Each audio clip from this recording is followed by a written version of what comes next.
Hey guys, it's Sammy. Welcome to my channel. Today we are going to be doing a simple beef stew recipe. I love this recipe because it's a one-pot recipe, so that means minimal dishes.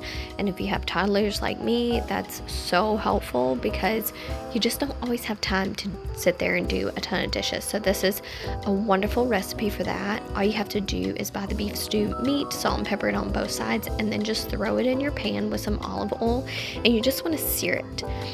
And then while you are searing the meat, you can just cut up your vegetables. Here I'm just going to go ahead and cut up my celery, and then as my first round of beef stew was starting to crisp up, I just flipped it over. It only takes about 2 to 3 minutes to cook it or char it on both sides. You don't have to worry about cooking it all the way through because once you put it into the stew, you will continue to cook it as the vegetables cook. So then I went back as that side started to char up, and I cut up my carrots and my onions.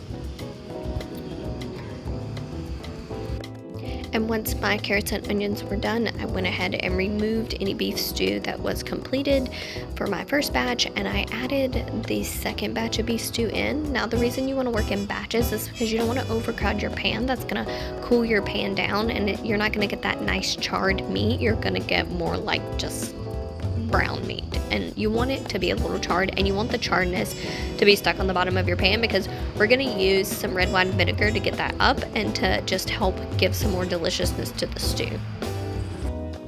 Once everything is complete, you just put it into a bowl and cover up the bowl just to keep the meat nice and moist. You don't want to let any of that moisture get out while you are cooking the onions down. Next, we are just going to add some yellow onion into our pan, and we're going to add 2 tablespoons of red wine vinegar along with about 4 cloves of garlic. I already have minced garlic in my fridge, so that's what I used, but if you're crushing it and mincing it yourself, it'll be about 4 cloves.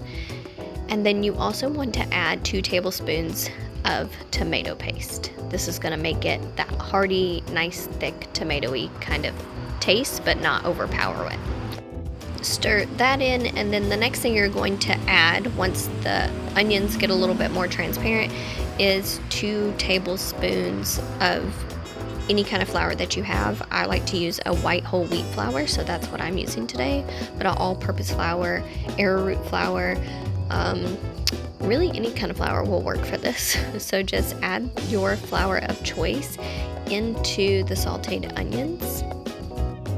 Your flour is going to act as a thickening agent in order for you to get a more gravy kind of consistency. If you want extra gravy kind of style, you can add even more flour if you prefer. Then you are going to add an entire carton of beef stock and stir it all until it's well combined and everything is covered nicely. Then we are going to add all of our beef stew back to the pot, and we are going to cook it for an hour.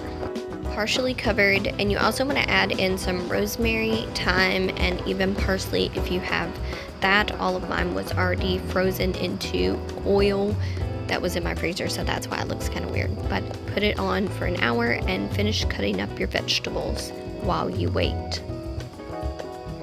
Here I'm just doing the small Yukon potatoes. These are so small that I only have to cut them up twice in order for them to be a good bite-sized piece.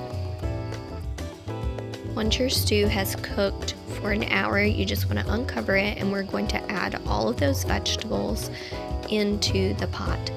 So we're going to add our celery, our carrots, and our potatoes into the pot.